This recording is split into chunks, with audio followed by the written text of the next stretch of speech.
Hey guys, what's up? So we've got a new card that's coming out of the collection pack, and it turns out that we're actually getting what was known as the fake numbers. These were a series of numbers between numbers 1 to 4, which were made by Don Thousand.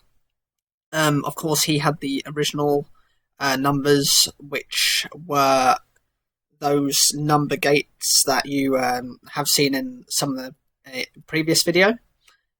These were given to his kind of henchmen, who were just general thugs who they managed to kind of rope into their scheme.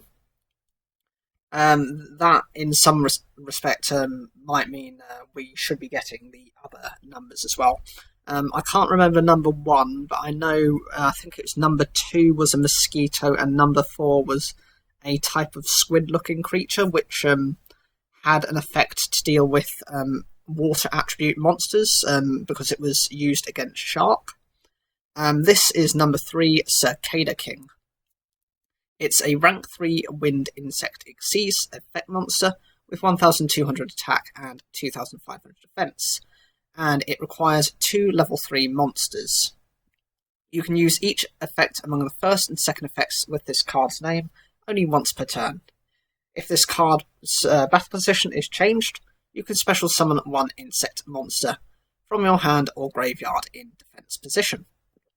2. When a monster effect is activated on the field, as a quick effect, you can detach 1 material from this card, then target that 1 monster, negate its effect, then choose 1 insect monster on the field, and either change its battle position or make it gain 500 defense. I personally like this card, although it has relatively weak stats. For a rank 3 monster, it has high defenses, and even if you're looking at it as just a stall card, it can keep negating your opponent's monster effects. Being able to do this, of course, just means that you can bring this up to potentially 3,500 defense points, which is quite difficult to get over. The ability to kind of shut down your opponent's monster effects can be useful when they're working based on combo decks, because if you have knowledge about how your opponent's deck runs, you are able to negate the necessary cards to stop their plays, even if it's just for 1 or 2 turns. Its summoning condition is incredibly easy. It's just 2 level 3 monsters. It's not 2 level 3 insect monsters. They can be generic, any type, any attributes. There are no problems to it. I would say it is, of course, best used in an insect deck. The original user, Eraser, in the anime, used a insect-based deck, so that's kind of why it has interactions with summoning other insect monsters, just because that's how it's designed to be played. It would be best in that style of deck, just so that you can benefit from both effects. Although I can easily see this being splashed into multiple decks as an extra card. The trouble now, of course, is the extra deck is restricted to 15 cards, and as more extra deck cards get created, there becomes that ever-increasing kind of fight between what you put in and what you exclude. I'm going to give you a slight bit of background knowledge as to the interactions of this card within the anime itself. So in episode 112, Eraser obtains this card from Vector, who later on, Eraser uses this card during his duel against an unknown duelist. An unknown move wins Eraser the duel. Within the episode itself, you can see a silhouette of this form before the episode finishes. In episode 113, Eraser uses this card during his duel against Yuka Tsukumo and Trey Arclight. He Xyz summons this card by overlaying Dream Circada and Oily Cicada. Oily Cicada's effect is to treat it as 2 monsters for the Xyz summon through its own effect. This makes it a bit different to the original, because the anime one requires 3 level 3 monsters. but that's just a kind of difference they decided on. Later, number 39, Utopia, attacks this card, and Yuma activates the effect of Utopia to negate its attack. Yuma intended to use double or nothing to double the attack of Utopia, and let it attack again, and allow Reservation Reward to double the attack of Utopia again, and allow it to inflict piercing battle damage to win the duel.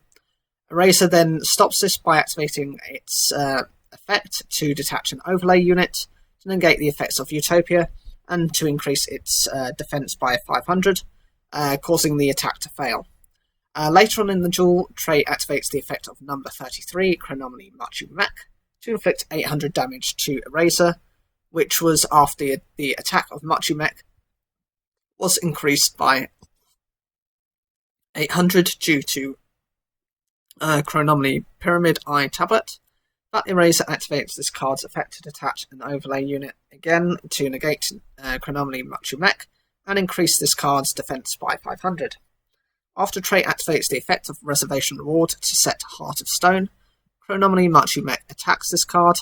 The attack fails, but Trey activates the Heart of Stone to allow Machu Mech to attack again.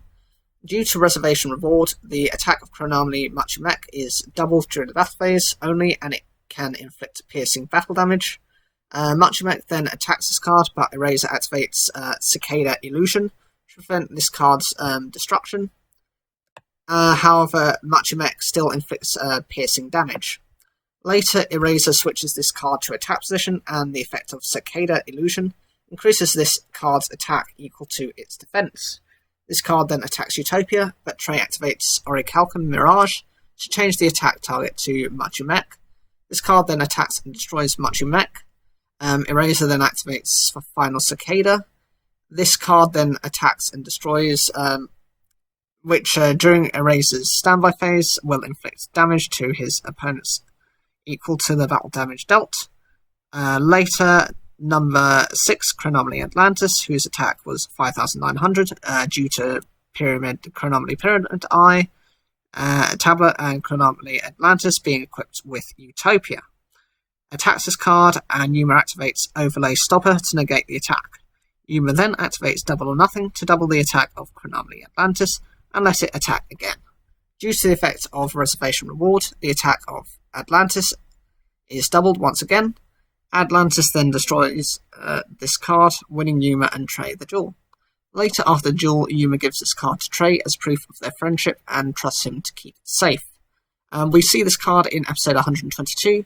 Mr. Heartland absorbs this card, and number 4, Stealth Kragan, from Trey and Quattro, after Quinton realises the harmful effect of the barrier number cards and tells his brothers to get rid of them. This card also appears in a flashback Vector has when he reveals that the numbers the fearsome 4 of the Dark Dueling World were variant numbers. In episode 123, this card and other variant numbers appear after Mr. Heartland loses to Yuma and Astral. All 4 variant numbers are destroyed and incinerate Mr. Heartland. I like the design of this card. I just think it's a very good balanced card, and it keeps relatively to the effect of the anime version. I hope they do the same with the other numbers, although how viable those cards are, I'm not too sure. I can't remember their effects offhand, but I think the Kraken was able to just destroy it was basically like a specific ring of destruction, which only worked against water attribute monsters. But we're waiting to see how that goes. Leave your comments down below, like the video if you enjoyed it, and don't forget to subscribe.